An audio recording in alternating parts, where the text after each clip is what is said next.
Eh bien les amis, en ce moment du côté de l'AES, la course est visiblement à l'armement. Comme on le dit souvent, qui veut la paix prépare la guerre. Les nouvelles sont une fois de plus très historiques pour les pays du Sahel, notamment avec cette nouvel accord de coopération qui a été signé avec le pays de Xi Jinping, à savoir la Chine. Le Burkina Faso en particulier veut en quelque sorte produire ses propres armes pour lutter contre les forces ennemies et pour garantir sa sécurité. Toutes les grandes puissances dans le monde se sont imposées grâce à la fabrication de leurs propres armes. Ce serait actuellement le projet que entendent mener les États du Sahel en voulant fabriquer leurs propres armes.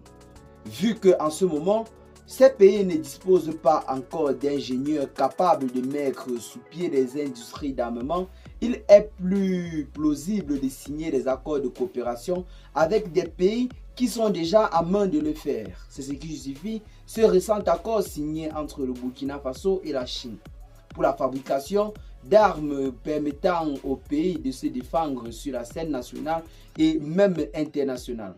C'est une nouvelle très historique que nous tenons à féliciter.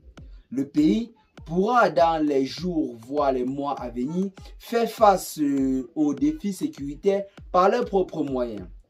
Tout récemment, notamment depuis la prise de pouvoir par le général Assimi Goïta, le capitaine Ibrahim Traoré et le général Tchani, ceux-ci se sont lancés dans une véritable course à l'armement.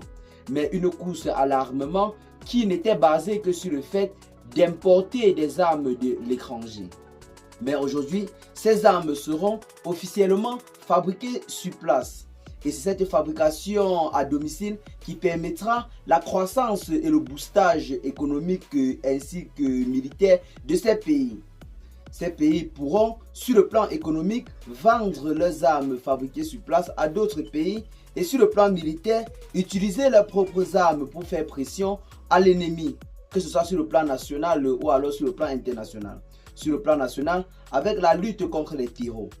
Et sur le plan international, avec des mises en garde comme ce qui a été fait au moment où la CEDEAO a voulu mettre une force de dissuasion pour pousser le général Tchani à démissionner et à restaurer le Mohamed Bazoum au pouvoir. Donc c'est là en quelque sorte une très bonne nouvelle pour les États de l'AES. Il est important et grand temps plus que jamais pour ces pays révolutionnaires de créer et de fabriquer leurs propres armes. Des armes qui pourront les faire véritablement obtenir, pourquoi pas, un veto du côté de l'ONU. Nous voyons un cas très palpable dans le monde en ce moment, à savoir la Corée du Nord, qui par ses propres moyens et également grâce à sa coopération avec la Russie, a pu mettre sur pied de très grandes industries d'armement qui font en sorte qu'en ce moment, ils sont véritablement craints sur la scène internationale. Aucun pays ne peut visiblement attaquer la Corée et espérer repartir indemne. Ceux-ci vont véritablement prendre sur eux le poids de la colère des Nord-Coréens. Eh bien les amis, c'est là en quelque sorte l'information que nous avons pour vous en ce jour. Qu'est-ce que vous en pensez de ce nouveau projet qui serait en ce moment en cours entre la Chine et les pays de l'AES? Partagez massivement la vidéo aux amis si vous l'avez trouvé intéressant. Dites-nous en commentaire si vous pensez que cela pourrait être bénéfique pour ces États.